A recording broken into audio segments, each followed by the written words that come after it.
Hi everyone, hopefully you can all hear me. Welcome to this session, which is our diversity in legal tech.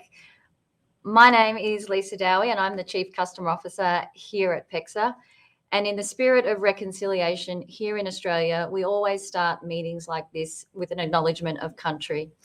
So I would like to start by acknowledging the traditional owners of the lands on which I'm speaking to you from today, which here in Melbourne is the Wurundjeri people of the Kulin Nation, and pay my respects to their elders past and present.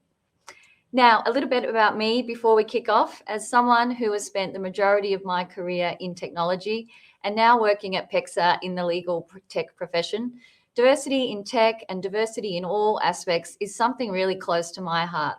I spent the first 15 years of my career working in transformational technology projects, both here in Australia and in the UK. And then I joined PEXA almost 10 years ago now, and I actually started in the tech side initially and then moved over to a customer role about 7 years ago.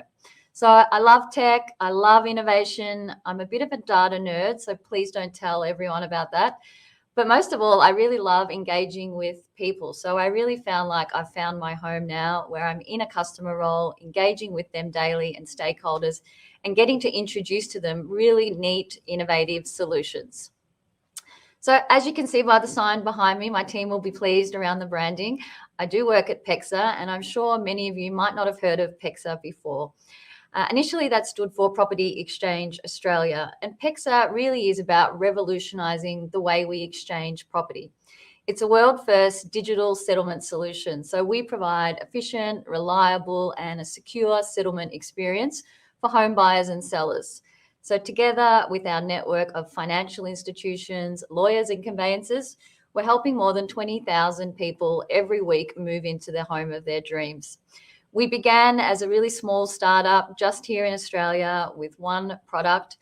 We're now a publicly listed organisation moving into international jurisdictions with multiple products. So hopefully for those of you around the globe, you'll eventually see a little bit more of PEXA, particularly if you're in the UK.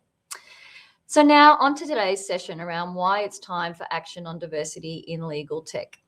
Now, I'm sure many of you will certainly understand the benefits of diversity in business.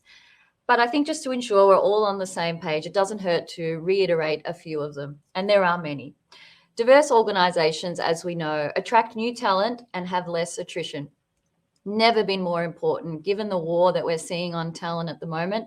That's really critical for businesses to attract staff and retain their talent. Also, one of the top benefits for diversity is really simple, actually, and it comes down to the bottom line. It's great for the bottom line. And some recent research from Boston Consulting Group identified that organizations with diverse management experience were experiencing 19% higher revenue. Now, that's not a great testimonial. I don't know what is. But equally, I'm also really cognizant of the fact that it's not just about the dollars and the cents. Really diverse teams and having greater participation across your workforce starts to represent the customer base that we're all here to serve. And for me, as a Chief Customer Officer, really important to me. And it's a no-brainer. We all know that diverse teams get better answers, they spark more innovation, and they expand the organization's customer base, which ultimately is what many of us in business are trying to do. Now, I did want to acknowledge, off the top, that diversity itself is a very broad subject, of course, but today I'm really going to focus in on the gender diversity that we have, particularly in technology and legal tech. And I think many things that I'll be talking about around legal tech apply to all tech industries. So, of course, we all hear a lot about more women on boards, more female CEOs, more girls studying STEM subjects. But there's another significant statistic and a gap that I see in this market and is talked about quite a bit, which really relates to female founders and entrepreneurs. And several reports across lots of different industries are really starting to shine a light on this. And the legal tech industry experiences very similar challenges. When I looked at some of the research and the data, what really astounded me was a recent Global Tech report that highlighted only 20% of global companies had reported at least one female founder or co-founder. So that's a pretty daunting stat when you think about it. But when you think, why should we care? Should we be worried? Well, we should, because companies with female founders, they raise less funding. than their male counterparts, and they're less likely to raise subsequent rounds of funding. And most importantly, they retain less equity in their company. So without that early stage funding, the business will have no means to move beyond an idea or a prototype or that startup phase. Add to this, you think about the market perception that financial backing is an indicator for a better idea or a better business. So without it, female businesses, they really run the risk of being locked into that small micro size for a prolonged period, or worse still, perhaps indefinitely. So research does show, though, which is really enlightening when we think about it, that female-founded startups, they actually experience lower failure rates, they produce more capital-efficient companies and achieve higher venture capital returns. So, no-brainer, right? What are we doing? So I guess now in this next part of the session, I really wanted to focus on what can we do about it. And I wanted to talk to you about 4 particular actions that I think we can all take in some shape or form. So action number 1, there's never been a better time than right now to act. And I think this counts for both women, but also for businesses. So we all know, and particularly women know, that we often carry the greater burden of home and family responsibilities. Following the pandemic, though, there's never been a better time for flexibility in the workplace. And the great thing is that technology teams often tend to lead the pack when it comes to flexible working environments. We know there's a war on talent. I touched on that at the very beginning. And I think what this means is that the opportunities right now are plentiful. They are well paid in many circumstances, and businesses are desperate for skilled resources. And they all want a diverse workforce. It's also interesting to note that in technology, the gender pay gap tends to be smaller than other industries. So what I believe is we really need to actively encourage women to be wildly ambitious, to be big thinkers, to be unafraid to fail on that path to success in technology. But now businesses have a part to play too. As we experience this talent shortage, and especially in the tech industries, businesses who aren't supporting those flexible ways of working and diversity will be left behind. I'm sure, like me, many of you have seen the recent Twitter war between Elon Musk and Australia's co-founder of Atlassian, Robert Farquhar, where Elon Musk stated that everyone at Tesla is required to spend a minimum of 40 hours per week in the office. Otherwise, they're going to consider that you've resigned. Farquhar from Atlassian, who has a very different view, of course, used this as an opportunity to really promote Atlassian's work from anywhere policy, and especially asked if there were any Tesla employees who were looking for work, with a link to their careers page. Reportedly, Atlassian saw a huge spike in the number of visitors to their page, which I think just shows how important this flexibility is. I acknowledge there's still a lot to play out here around how businesses respond post the pandemic, but I certainly believe, and what I'm hearing from candidates that I interview, is that flexibility and the ability to work remotely is one of the most important requirements right now. And I really do believe that by providing this, it will foster an environment where females can flourish and they'll be more likely to take that step into being a founder or an entrepreneur. Family-friendly policies are another item that many businesses are focusing on. And we here at PEXA have very generous parental policies, both for the primary carer and the secondary carer. But even though we've had these in place now for many years, we know that predominantly it's still women that are taking out that primary carer role. So for what I believe is there's never been a better time for women to seize that moment, but for businesses, you have to create that flexibility and diversity in your culture as well. Action 2 that I wanted to focus on is I really do think we need to do more to ensure that female voices are actually heard, but also that they're listened to. Female voices need to be at the decision-making table and they need to be amplified more broadly. The legal tech industry, which I'm in, I think every individual within it needs to play a part, whether it's the universities, the law firms, the law societies, judiciary, the corporate legal teams, not-for-profit organisations. Absolutely everybody's involved here to ensure that women are part of those legal tech discussions, whether they're participating as a buyer of that tech solution, whether they're building in a part of a business or a founder that's building that technology, or whether they're a commentator. And I've experienced a little bit of this firsthand in the early days here at PEXA when we were trying to drive uptake of our new innovative technology. we found that the decision makers within the law firms were often the partners, of course, those that had the decision rights around what would happen within their organization. Predominantly, they were male, but we also found that they weren't really interested in this new innovative technology that we had that was going to be time-saving, more secure, more reliable. There was a bit of an attitude that if it's not broken, don't try to fix it. However, on the flip side of that, when we started speaking to some of the law clerks and the junior lawyers who were doing a lot of the work and had managing that paper-based process, they really wanted to embrace that new technology and innovation because they could see the pain points and the inefficiencies that it caused. So we really had to create a swell of momentum at the grassroots to gain that early adoption and create some upward pressure. But I think that lends itself to the fact that women need to be part of those decision-making processes, and engaging with your user base is really important. I have this hope, and I like to be hopeful, that one day organizations will strive to have the same diversity in procurement decisions, just like we do around our recruitment process. I'm sure many of your organizations are similar to mine here at PEXA, where we have policies that ensures that we have diversity of the panel of people who interview new PEXArians who are going to be joining our organization. That ensures that we're sort of accounting for our natural biases that come in, that we don't keep hiring like-minded people, or worse still, hiring our friends. I really do think we should strive for that same diversity when we're looking to make procurement decisions and introduce new technology solutions. This will ensure, I believe, that women are able to have a seat at that decision-making table and that organizations engage with their user base. This, I believe, action will really improve the chances for female founders who are looking to generate revenue in that all-important stages to be more successful. Action 3, which is a big one, I have to admit.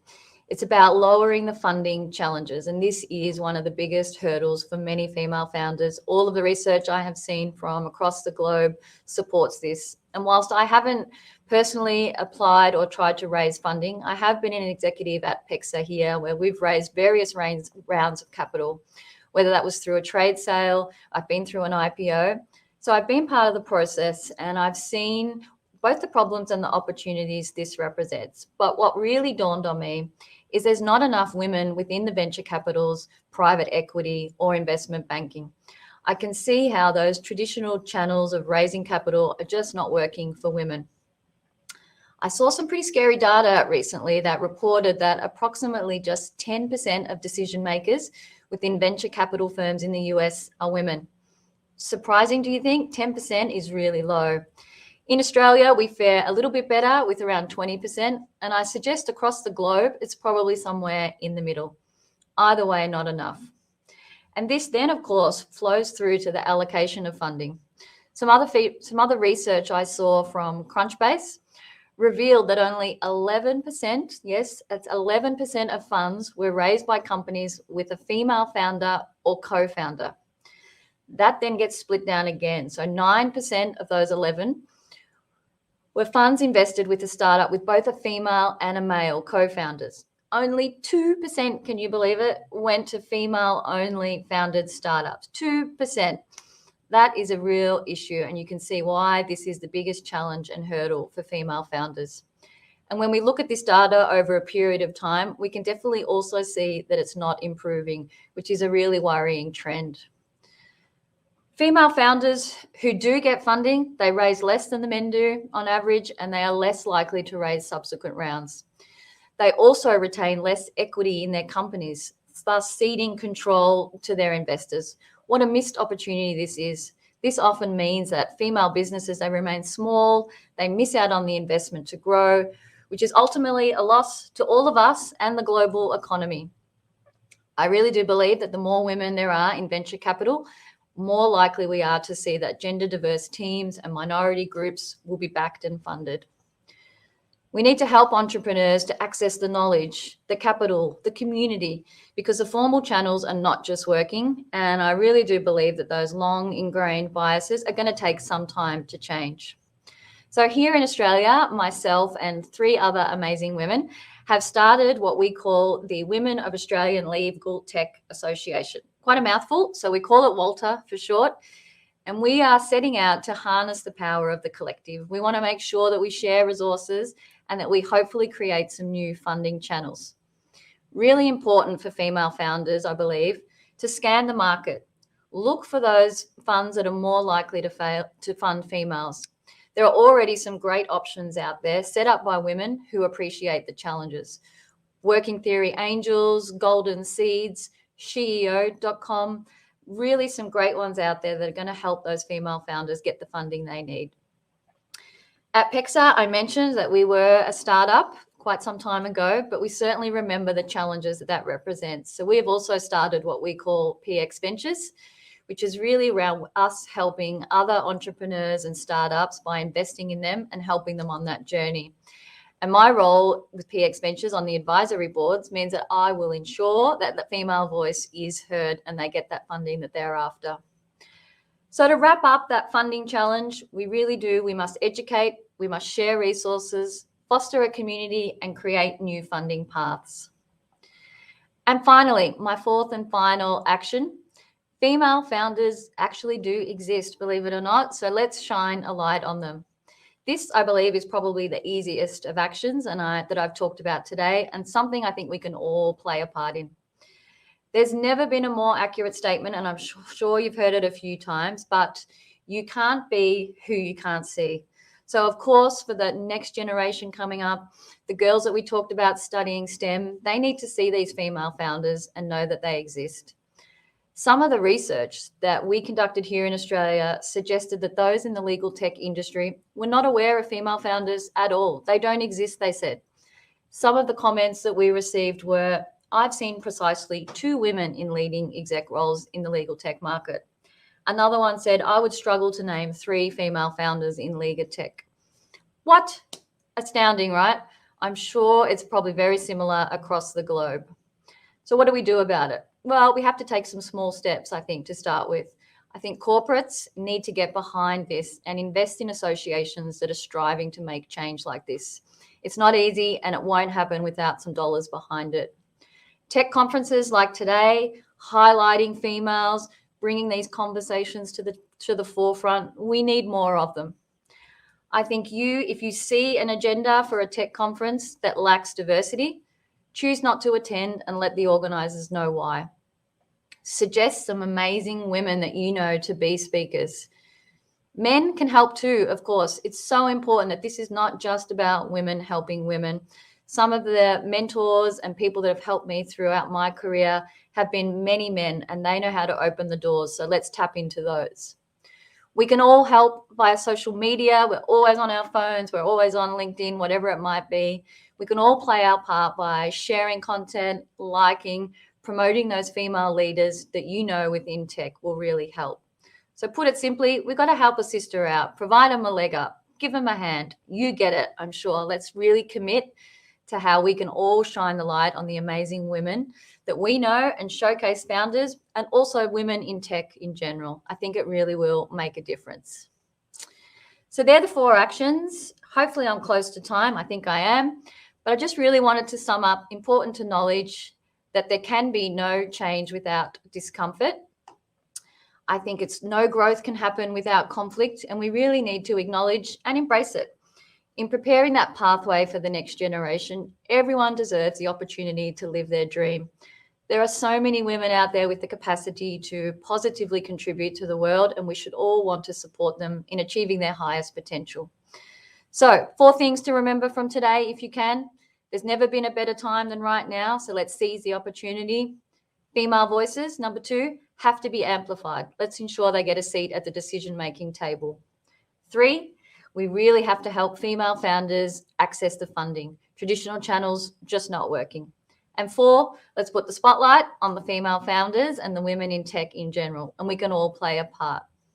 So I know I'm close to time, so I would like to thank and congratulate the organisations of the Women in Tech Global Conference.